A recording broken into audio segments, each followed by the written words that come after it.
A paz do Senhor, nosso Senhor e Salvador Jesus Cristo, ao coração de todos. Eu quero dizer que Jesus é muito bom.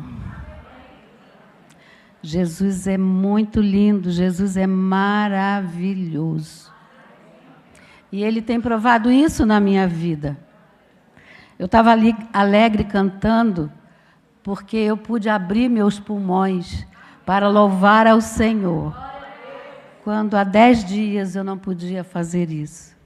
Mas o Senhor tem me concedido graça para que eu possa continuar louvando o seu nome. Eu gostaria também, neste momento, saudar os nossos irmãos que estão online.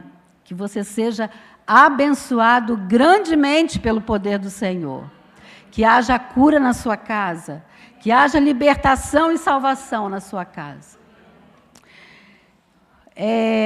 Eu estou oferecendo esse culto em ação de graças ao Senhor. E por todas as bênçãos, pelas lutas, pelas batalhas que eu tenho enfrentado. Mas em todas elas, o Senhor tem sido comigo. O Senhor tem sido comigo. Também quero comunicar e agradecer a Deus que hoje a União Feminina do Brasil completa 116 anos de existência. Hoje, 23 de junho, é o dia de educação cristã missionária. Há 116 anos, mulheres se levantaram para fazer esta obra, para trabalhar com crianças, com meninos, com meninas pequenas, com mensageiras e com mulheres. E esse trabalho perdura até hoje, para a glória do Senhor. Louvamos pelas mulheres americanas que vieram implantar este trabalho aqui no nosso país. E o trabalho fincou. O trabalho foi lá no fundinho. E Deus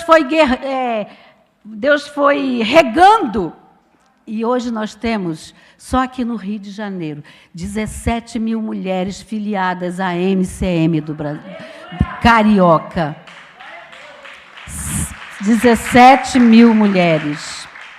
E ontem foi o dia de 117 anos da organização da Convenção Batista Brasileira.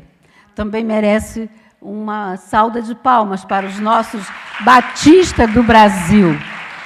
Quem quiser entrar no site lá pode ver toda a história dos nossos pastores que iniciaram estas bênçãos na nossa vida. E hoje nós podemos usufruir com tanta facilidade. Mas eu fico imaginando o quanto esses servos e essas servas do Senhor lutaram, sofreram, enfrentaram lutas, para que hoje nós possamos estar aqui glorificando ao Senhor. Nós vamos falar hoje, irmãos, para a nossa meditação, o tema é Encontrando Deus nas vitórias e nas lutas. Quem tem encontrado Deus nas vitórias e nas lutas? Porque nós, às vezes, só falamos nas vitórias, mas não contamos as lutas que chegaram àquela vitória. E a palavra de Deus diz que nós devemos testemunhar dos feitos do Senhor para que outros possam ser alimentados. E eu pergunto, quem enfrentou batalhas neste ano? Quem? Eu enfrentei. Quem passou por lutas? Qualquer tipo de lutas, né? E eu quero aplaudir vocês, porque eu sei que é verdade. E você vai entender que lutas podem acontecer na vida de qualquer servo do Senhor. Nós não estamos imunes de lutas, de batalhas. Por sermos servos do Senhor, por sermos escolhidos do Senhor, nós não estamos imunes. Porque a palavra de Deus fala, tanto no Antigo Testamento quanto no Novo Testamento, mulheres e homens que serviam a Deus do profundo do seu coração, mas que sofreram muito por amor ao Senhor. E hoje, onde eles estão? Com o Pai. E um dia nós vamos vê-las cantando para a glória do nosso Deus. Aleluia! Irmãos, vamos meditar nesta palavra, na vida de um homem que, enquanto se alegrava de uma grande vitória da parte de Deus, surge na vida dele um grande inimigo, uma grande luta. O inimigo satânico se levanta contra ele. Não é diferente de nós. Mas nós temos, como a irmã Elisa, professora, falou hoje na classe, no mundo tereis aflições. Ser crente não é mar de rosa, mas é nós testemunharmos, buscarmos ao Senhor, porque Ele vai agir na nossa vida. Muitas vezes estamos, irmãos, vivendo uma vitória, uma alegria. E essa alegria nos faz fazer culto de ação de graça, ligar para o irmão, obrigada porque você orou por mim, obrigada porque você orou pela minha família, e a minha família venceu. Surge uma luta contra a vida deste homem. Uma grande luta se levanta. Ele estava em regozijo, porque ele foi levantado para pregar ao povo de Israel, no momento em que o povo estava querendo adorar Baal, adorar os deuses estranhos. Irmãos, e quantas lutas nós enfrentamos aqui. Levanta a luta de enfermidade, levanta a luta de situação financeira descontrolada, desemprego, família desfeitas, situações financeiras que você começa a perguntar, Senhor, por que Tu estás permitindo isso? Vale a pena continuar? Será que, Senhor, que não é hora de parar e eu descansar, e eu ficar descansando para que essa nuvem saia sobre a minha casa, Irmãos, é natural o destino, o desânimo deste momento de após profundas alegrias, profundas experiências espirituais, porque o desânimo é algo que não se espera, é algo surpreendente, é algo inesperado, e ele vem sugar a nossa motivação.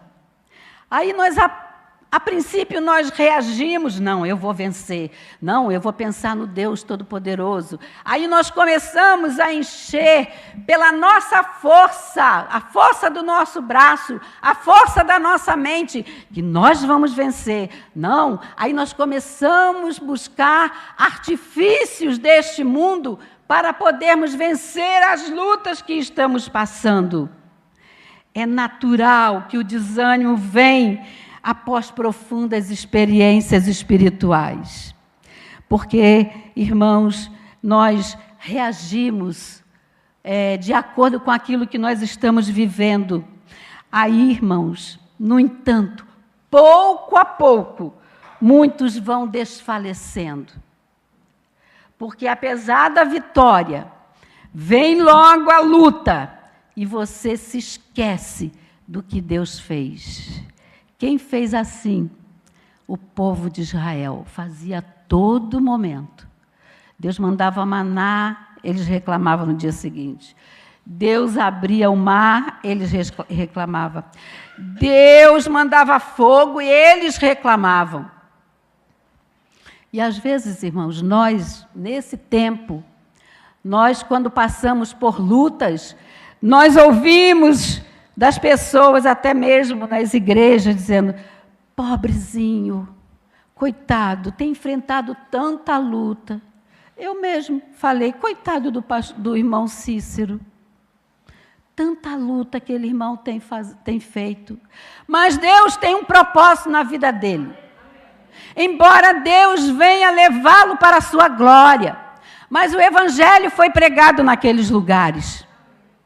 Coitadinho do irmão Joaquim. Está ali. Mas ele canta, ele prega de Jesus. E é isso mais importante do que, ó Deus, o nosso corpo. Porque a nossa alma tem valor. O corpo não tem valor. Deus não está preocupado com a nossa carne. Deus está preocupado com a nossa alma. De como nós chegaremos a Ele com a nossa alma. Às vezes, coitadinha da irmã Roseli, já escutei isso. É da pena mesmo, porque é uma luta atrás da outra. Alguém pode até pensar, meu Deus, que pecado que ela tem escondido, que pecado o pastor Moncícero tem, que pecado que fulana tem. Oh, Jesus! Irmãos, a morte é a única coisa que tem de Deus nos levarmos daqui. E neste momento, nós vamos abrir a nossa Bíblia e vamos ver a história de um homem. Está no primeiro livro dos Reis, capítulo 19. Capítulo 19, verso de 1 ao 16. Vamos ver aqui este homem que esteve em grandes lutas. Vocês que leem a Bíblia já devem saber de quem eu estou falando. Primeiro livro dos Reis, capítulo 19, verso 1 até o verso 16. Vamos assim, eu vou ler os ímpares e os irmãos lerão os pares na versão que está ali na multimídia, tá bom? Acabe fez saber a Jezabel tudo quanto Elias havia feito e como matar a todos os seus profetas à espada.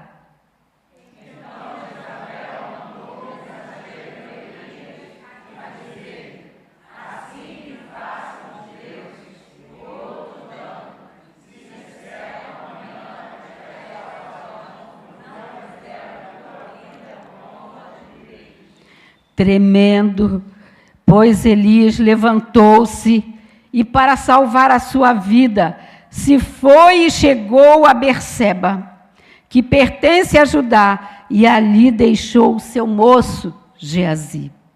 Ele, porém, foi ao deserto, caminho de dia, e foi sentar-se debaixo de um zimbro, e pediu para si a morte, e disse: já basta, ó Senhor, toma agora a minha vida, pois não sou melhor do que meus pais.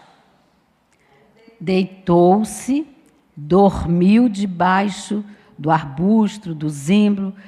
Eis que um anjo o tocou e lhe disse: levanta-te e come, Elias.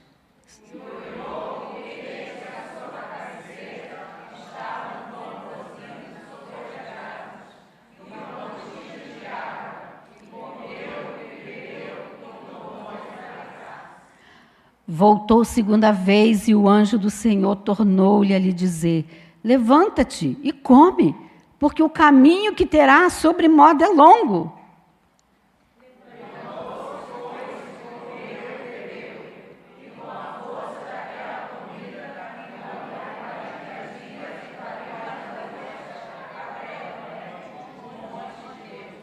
Ali entrou numa caverna, onde passou a noite, e eis que lhe veio a palavra do Senhor e lhe disse: que fazes aqui, Elias?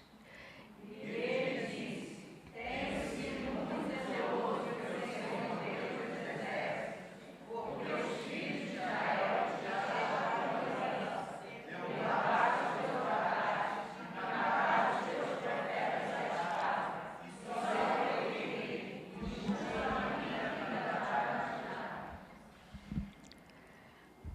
Agora eu sou o 11.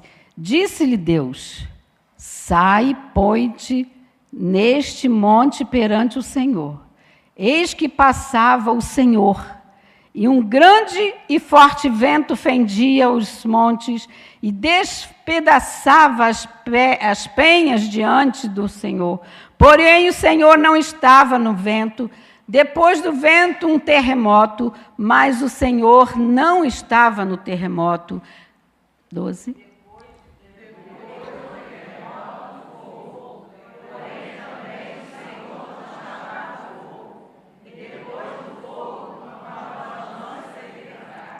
Ouvindo Elias, envolveu o rosto no seu manto e, saindo-se, pôs-se à entrada da caverna. Eis que lhe veio uma voz e lhe disse: que fazes aqui, Elias? E ele disse: eu tenho sido extremo zeloso pelo Senhor, Deus dos exércitos, porque os filhos de Israel deixaram a tua aliança, derrubaram os teus altares, e mataram os teus profetas da espada. Só eu fiquei, e busco a minha vida para tirar. Disse-lhe o Senhor: vai, volta ao teu caminho para o deserto de Damasco, e em chegando lá, unges a Hazael, rei sobre a Síria, e a Jeú, filho de Ninsi, ungirás, rei sobre Israel, e também a Eliseu, filho de Zafate, e Abel, meu lar, ungirás profeta em teu lugar.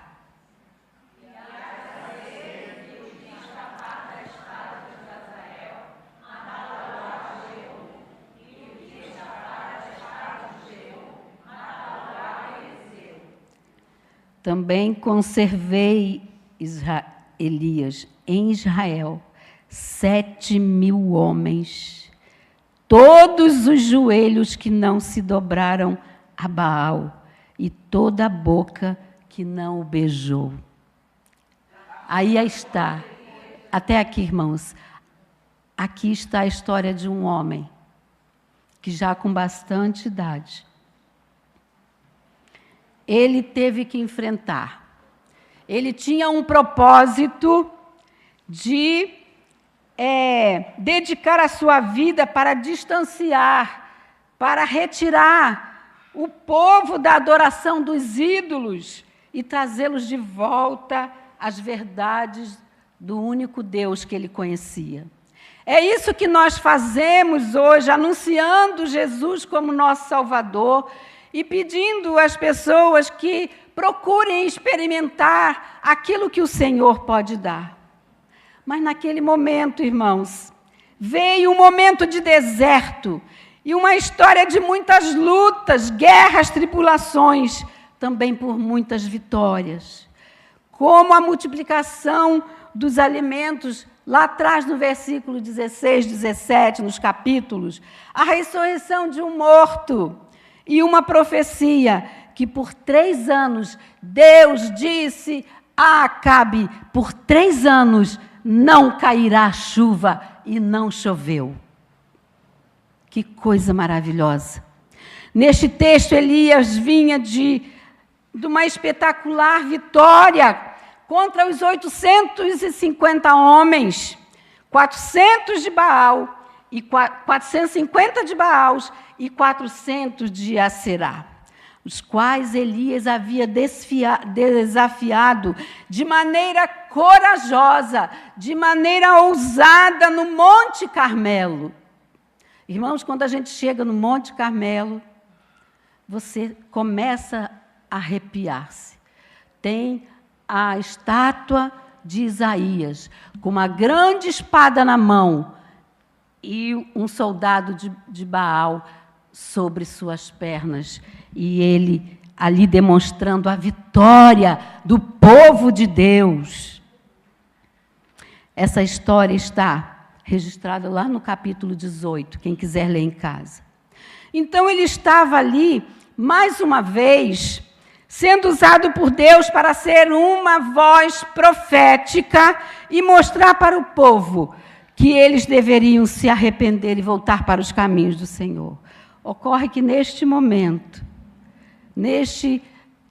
nesta alegria, acabou de se desencadear uma grande perseguição na vida de Esaías, por parte de uma pagã, de uma rainha pagã, que era casada com Acabe. E centenas de profetas do Senhor também foram mortos. E essa mulher, ela estava ali com um propósito satânico. Ele estava feliz, ele estava glorificando a Deus, porque o povo estava começando a entender os planos de Deus para a sua vida. Mas Elias, vivendo aquela alegria, aquela vitória, ele não pensou que havia ainda Jezabel, uma rainha satânica. A nação era governada por Acabe, um rei totalmente fraco, e uma rainha satânica. E ele teve que lidar com a morte de colegas do ministério, diz todo o texto. Elias reconheceu que aquele era um momento desesperador para a sua vida, e que a sua vida corria risco. Para onde nós iremos ou estamos indo quando a nossa vida, seja material, física ou espiritual, acontece? Para onde nós estamos indo? Uma rainha satânica. No verso 1 a 3, diz que ali iniciou-se mais uma perseguição contra Elias. Acabe havia contado a Jezabel o que Elias tinha feito, dizimou Jezabel, todos os 850 homens. Mas ela não ficou quieta, ela não parou, e ela disse, ela mandou um mensageiro dizer a Elias: assim me façam os deuses, e outro tanto, o de certo amanhã, e que de certo amanhã, a estas horas, não puser a tua vida como um deles. Quantas ameaças nós temos recebido? Certa vez eu recebi uma ameaça, não sei se eu já falei aqui, uma carta anônima, de uma pessoa que eu conhecia só de falar, eu pressuponho que seja ela. Ela tinha uma tremenda inveja de mim, não sei porquê. E ela mandou uma carta, eu tenho essa carta até hoje, e ela dizendo: você não vai ser uma advogada de sucesso, você vai comer farelo, você vai comer cobra assada, você vai ser um desastre na sua vida profissional. Irmãs, foi tanta coisa demoníaca que a pessoa que entregou, saiu correndo, e a carta sem remetente. Eu li aquela carta lá no meu escritório, eu dobrei o meu joelho, coloquei aquela carta debaixo dos meus joelhos e clamei ao Senhor, e orei por aquela vida. Irmãos, nem me pergunte onde essa pessoa está, nem me pergunta, porque eu fiquei quietinha, mas entreguei aquele. Nunca na minha casa entrou cobra. Tenho farelo para comer com uma mão para o intestino. Mas farelo, do jeito que ela fez, falou, na minha casa nunca entrou. Jezabel mandou o recado. Quantos recados nós temos recebido de pessoas? De pessoas que não nos conhecem. Certa vez, a irmã, eu não sei se ela está aí, a irmã Otacília, ela me chamou aqui depois de um culto e falou: irmã, ore, porque Deus me mostrou uma pessoa colocando o seu nome dentro da boca de um boi. Aí eu falei para ela: irmã, eu sei por que isso, porque Satanás não gosta de mim. Quando eu estava para casar com aquele homem ali de cabelo branco, quase cabelo branco do pastor, nós começamos a namorar, e nós passeando no Largo da Carioca, de braço dado, ainda namoradinhos, e isso tem 35 anos. e, de repente, passa um vento na nossa mão. A mão dele vai para um lado, a minha para o outro. Aí eu virei para ele. O que foi? Eu não gosto de você. Eu também não gosto de você. Saia daqui em nome de Jesus. Ele não mais te pertence. Ele pertence ao Senhor. Está ali meu marido, para a honra e glória do Senhor, servindo ao Deus vivo. Mas eu, irmãs, atrevida como eu sou, eu coloquei a mão na cintura e disse assim, por que você não gosta de mim? Eu também não gosto de você. E ele falou, porque você ora muito. Aí está o segredo. Orar, orar, orar. Orar de madrugada, orar às 10, orar o dia inteiro, está lavando a louça, vai orando. Está fazendo lá uma petição, está, irmão Hernani, cortando lá, cantando os louvores, cortando o rostinho, esticando os rostinhos da gente, e ele está cantando, porque o Senhor está presente na vida daqueles que o buscam. Irmãos, não devemos ter medo daquilo que o inimigo vem trazer para nós. Elias ficou com medo, porque ele se sentiu sozinho, porque ele tinha perdido muitas pessoas do seu ministério. Ele se sentiu sozinho. E a Jezabel queria desafiar este homem de Deus. Ela sentiu humilhada, ela sentiu envergonhada. Toda aquela fúria dela, ela queria atacar em Elias. E é isso que o inimigo quer fazer conosco. Mas o inimigo às vezes esquece que o nosso Deus está ao nosso redor. Ele está ali, ao derredor, mas o Senhor está nos livrando. Mas se nós abrirmos brecha, Ele vai entrar. É isso que nós temos que estar atentos. E às vezes nós abrimos brecha, crentes fiéis de 30, 40, 50 anos, né, pastor? Abre brecha. Abre brecha. Aí Elias, assustado, sabe o que ele foi? Ficou com medo de ser assassinado por aquela mulher. Ele enfrentou 850 homens e teve medo de uma mulher.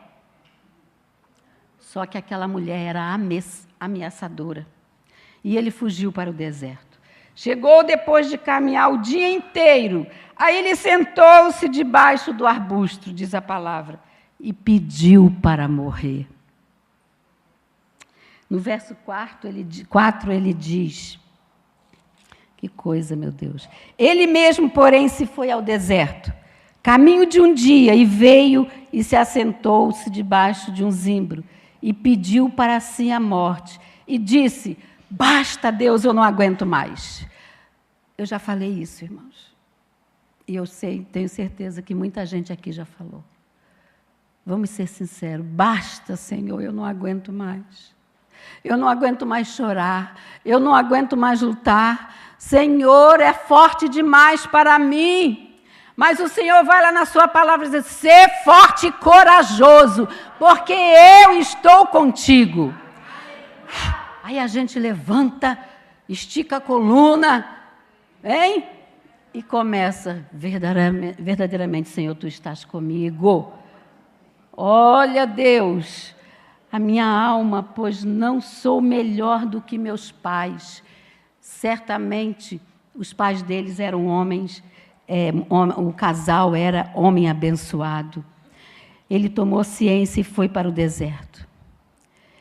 Elias foi para o deserto. Josafá ficou com medo, foi para o deserto. Nós temos também vários homens de Deus. Moisés disse, Senhor, eu não sou bom o suficiente para enfrentar essa batalha. Quantos de nós dizemos, Senhor, eu sou tão fraquinha, eu não sou nada, sem Ti eu não ando. Ah, Senhor, venha comigo, esteja comigo, porque senão eu não vou vencer. E na nossa força nós não vamos vencer mesmo. Coitado daquele que parte para uma batalha, que parte para uma luta, sem a presença de Deus na vida dele. Porque quando você chega no local, o inimigo diz assim, agora eu tenho que sair, porque chegou um que veio de lá, dos exércitos de Israel. É assim que o inimigo tem que ver a gente, né? Isaías, o profeta, no capítulo 57, versos 15, ele tem um conforto para nós, irmãos.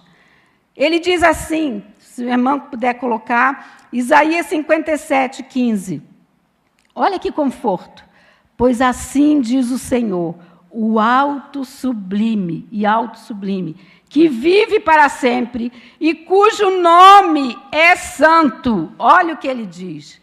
Habito num lugar alto e santo, mas também habito com os contritos e humildes de espírito, para dar novo ânimo ao espírito do humilde e novo alento ao coração do contrito. Você toma essa mensagem para você hoje, essa profecia. Que batalha você tem sofrido? Você não está sozinho. Você não está sozinho, a sua família não está sozinho. Apesar de Elias ter pensado em desistir, de ficar achando que estava sozinho, ali, naquele sofrimento. E muitas vezes, irmãos, nós dizemos como Elias, não aguento mais. Ah, Senhor, demonstra teu cuidado por mim, Senhor. Permanece em nós, envia os teus anjos para ministrar conforto a nós. Elias fez toda essa oração. No verso 5 ele disse, deitou-se, aconteceu, e dormiu debaixo do zimbro. E eis que um anjo o tocou e lhe disse, levanta-te e come. Às vezes nós queremos ganhar batalhas espirituais, batalhas de enfermidades, mas nós não nos levantamos para comer a palavra de Deus, estar diante da oração, e nós queremos ganhar vitória. Mesmo fugindo desanimado e acreditando que o ministério dele tinha sido um fracasso, o anjo do Senhor o seguiu. Deus nos socorre nos momentos de desânimo e solidão. É isso que faz a diferença na nossa vida, irmãos. Ninguém que se coloca na mão do Todo-Poderoso ficará sozinho. Irmãos, ontem eu soube de uma história verdadeira. Não sei se a irmã Márcia está aqui, Silvanos. Ah, está ali, irmão Silvano. Ele há de... Um parente dele foi preso enganosamente, porque era homônimo. E a fotografia do dito cujo lá era igualzinho, tinha até um bigodinho, aqui assim. E prenderam o parente desta família. E ele, como que eu vou? Eu não sou essa fulana, eu não sou esse fulano. E levaram ele. E lá o Senhor fez maravilhas. Ele estava ali. Lembra de José? Isso, o que aconteceu com José acontece hoje, em pleno século XXI.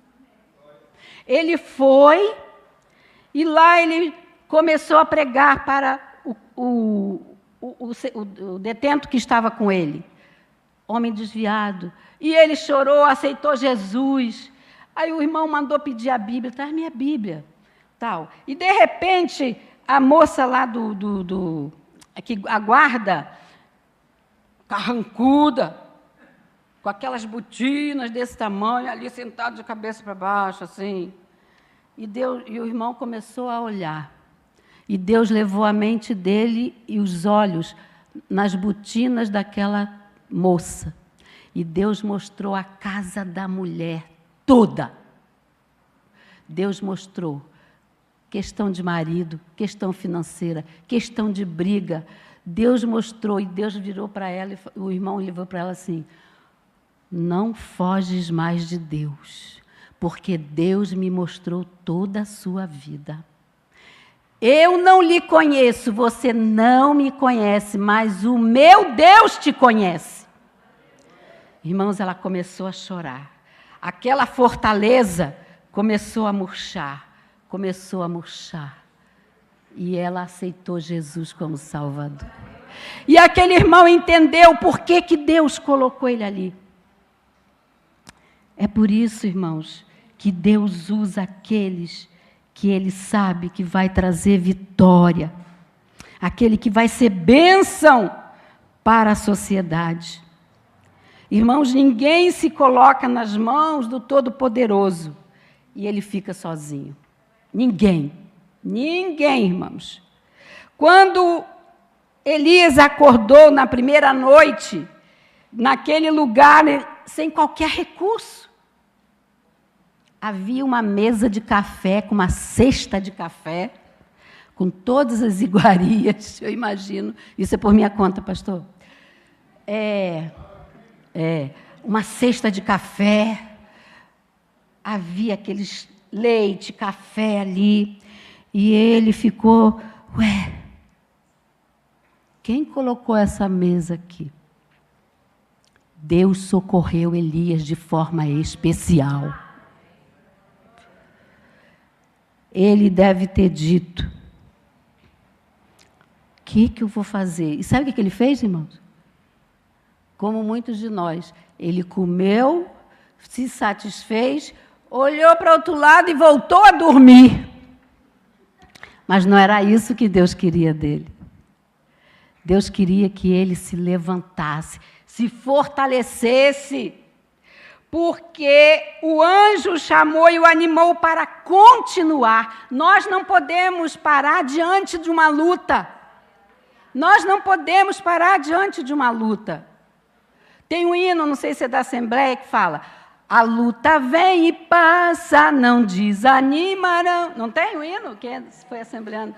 Com fé em Jesus Cristo tem a salvação. Olha, a luta vem e passa. Então, irmãos, quem sabe que o anjo fosse um garçom, né? Ali todo gravatinha, servindo ao servo do Senhor. Mas tudo estava tão bom que ele virou para o outro lado e dormiu. E no 7:8 diz: voltou segunda vez o anjo do Senhor, tocou-lhe e disse: levanta-te e come mais, porque o caminho que te será sobremodo longo. O nosso caminho ainda é longo. Nós passaremos por muitas lutas, mas pelo caminho nós teremos muitas vitórias. Eu creio nisso. Quando ele termina, e lá estava ele bem disposto. Irmãos, desertos, vales, são lugares para solitários, mas eles não escapam do poder de Deus. Em todo o tempo, Deus estava com Elias e com o povo de Israel, mostrando a trajetória do caminho certo. Mas, às vezes, o povo, nós escolhemos o caminho errado. Deus não tinha perdido Elias do seu olhar. É como se Deus colocasse em nós um GPS, um radar espiritual, e aonde você for, Deus vai com você. Vai para te guardar. Se alguém tocar nele, ele é menina dos meus olhos. Ai daquele que tocar nele. O Senhor manda fogo e consome. Ai, irmãos, como é bom ficar na dependência do Senhor. Irmãos, quando nós estamos na presença do Senhor, nós estamos prontos até para suportar a falta de um pedaço de pão. Já aconteceu comigo no passado. Era só água e farinha com água. Mas Deus hoje me dá uma mesa com todas as comidas que eu quero comer. Irmãos, Deus mandou o profeta Elias caminhar até Horebe. E o monte de Deus, lá naquele monte Sinai, onde Moisés encontrou-se com Deus e recebeu as tábuas da lei. Olha que coisa maravilhosa. 40 dias, Elias andou pelo deserto e 40 noites, sem comer, porque o anjo disse: obedece ao Senhor, você tem que comer, porque essa comida vai valer por 40 dias. Moisés ficou 40 dias lá no deserto, sem comer. Olha que glória a Deus. Elias teria que caminhar mais de 300 quilômetros depois de Berseba, para chegar até Horebe. Mas no verso 9, olha, ali entrou numa caverna onde passou a noite. E eis que lhe veio a palavra do Senhor, ele disse: que fazes aqui, Elias? Ainda eu já não mandei você levantar e comer? O Senhor nesta manhã está perguntando: o que você faz ainda dentro desta caverna? O que está alimentando você dentro desta caverna? Que fazes aqui, João, Pedro, Tiago, Elias, Roseli? Que fazes aqui? E a resposta de Elias revela toda a sua angústia. Está no 19:10. Ele respondeu: Senhor, tenho sido zeloso pelo Senhor, Deus dos exércitos, porque os filhos de Israel deixaram a tua aliança, derribaram os teus altares, mataram os teus profetas à espada, e eu fiquei só, e procuram tirar-me a vida. Ele dizia que só ele tinha sobrevivido, mas Deus encheu o coração dele de tanta alegria, que Deus disse: Elias, você não está só. Elias, você não está só. Há 7.000 homens. Naquela época, as mulheres e crianças não eram contadas. 7.000 homens que não beijaram, que não dobraram os seus joelhos a Baal. Irmãos, há ainda 7.000 homens, 7 milhões, 14 milhões, 20 milhões, 30, 300 milhões ainda de servos do Senhor neste mundo, que não se dobram a Baal. E esta igreja faz parte desse número, amém? Nós não dobraremos os nossos joelhos a Baal, nós não beijaremos, nós não faremos coisas que desagradem ao Senhor. Mas o Senhor, nesta manhã, está perguntando: o que fazes nesta caverna? Eu quero falar contigo. O anjo chamou: vem para a porta. Deus chamou: venha para a porta. Antes Deus derramou vento, tudo, pedras, tudo. Eu fui também na coisa, não ia perder a caverna de Isaías. Aí uma guia que estava com outro grupo, eu ouvi ela dizer assim: poxa, os herdeiros de Elias, se soubesse que essa caverna ficaria aqui em frente ao mar Mediterrâneo, um lugar lindo, eles iam preservar isso aqui. Aí eu pensei: meu Deus, ele já foi direto para a pátria celestial, porque Deus o levou, ele não provou a morte. E ele estava preocupado com terra? Ele estava preocupado com herança? Não, ele estava preocupado em fazer a vontade de Deus. Deus quer nos ouvir, Deus quer revelar seus planos para nós. Não devemos ficar nas cavernas, pois a caverna é escuro, irmãos. A caverna traz medo, a caverna traz insegurança, angústia. Eu gostaria que os irmãos colocassem ali Romanos 31, versos 39. Irmãos, quando eu li essa mensagem, eu trouxe ela primeiro para mim. Esta mensagem não é sobre mim. Quem sou eu para pensar que sou Elias? Mas algumas coisas Deus fez na minha vida. E nós precisamos trazer à memória aquilo que Deus fez, para que isso nos dê esperança a prosseguir. E sirva de aprendizado, irmãos, para aqueles que ainda a fé é tão pouquinha. Mas Deus quer restaurar a sua fé. Romanos 8, 31 e 39, nós vamos ler. Vamos lá. Que diremos, pois, a essas coisas? O que a gente vai dizer, irmãos? Quem será contra nós?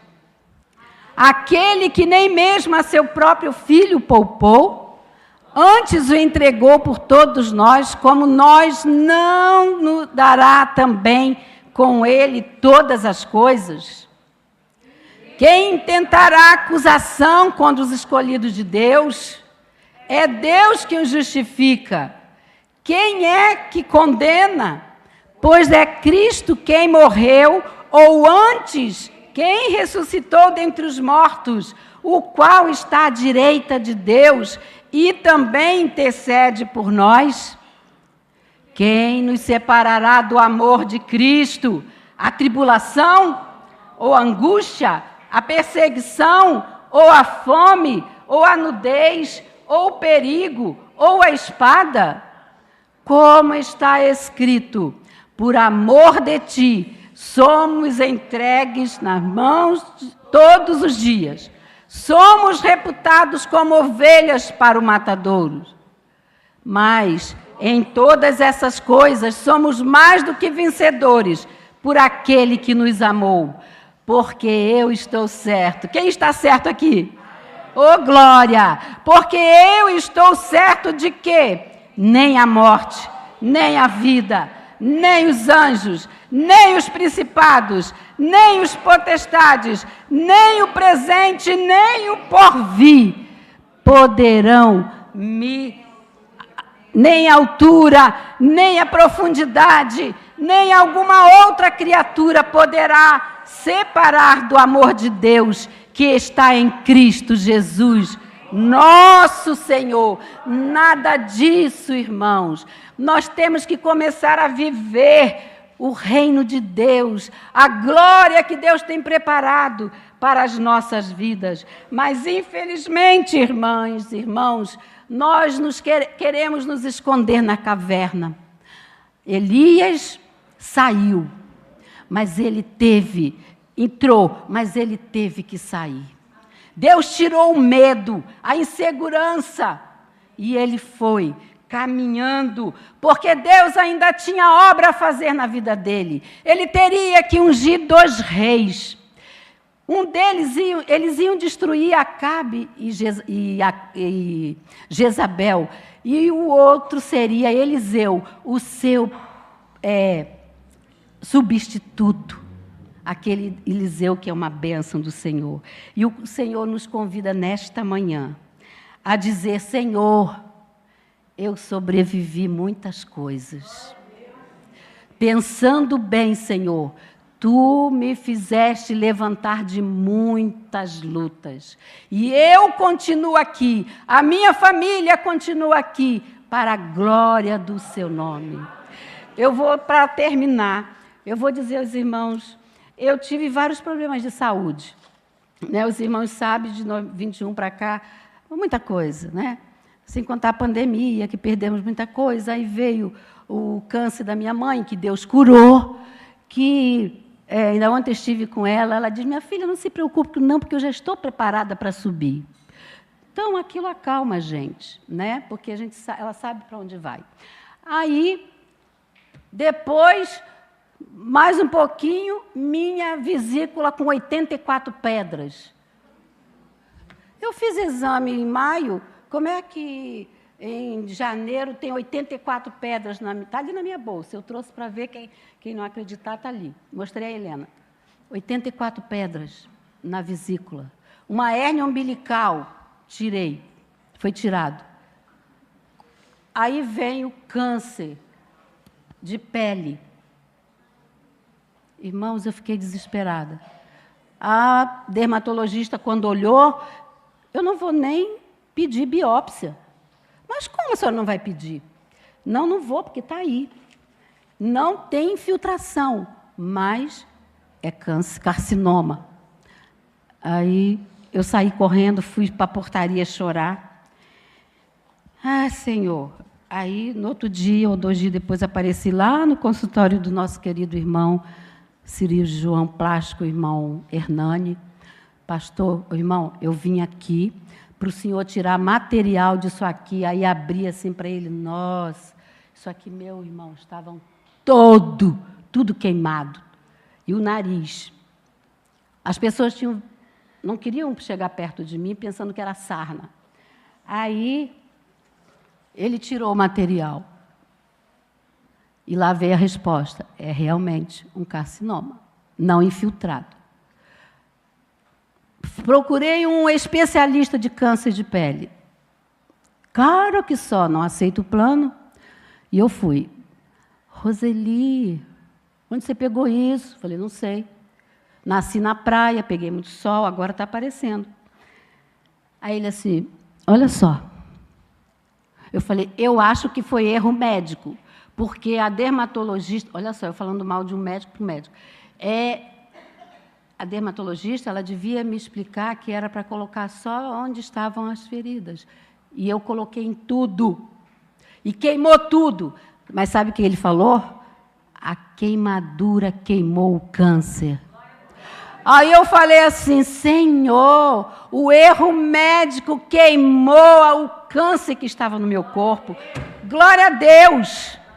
Aí, quando eu estava comemorando, vem a pneumonia. Baixei o hospital. Era para ficar com pena de mim mesmo, né, irmão? Baixei o hospital, CTI, mas eu fui entender lá o que Deus fez comigo ali naquele hotel. Hotel não é. Hospital Glória. Irmãos, no dia seguinte, chegou uma enfermeira. Ai, estou tão triste. Olha só, eu ali naquele estado, cheio de aparelho, estou tão triste. Eu falei, por quê? Conta para mim. Ela, não posso. Eu falei, agora você vai contar, porque eu vou orar. Aí ela, mas a senhora não pode. Vai começar a apitar todos os seus aparelhos. Eu falei, não, eu vou orar. Aí ela, mas não foi comigo. Nosso colega de plantão saiu daqui ontem e tentou o suicídio. 32 anos, um filho de 14 anos. Aí eu falei, onde ele está? Ele está subindo e vai ficar do lado do seu quarto.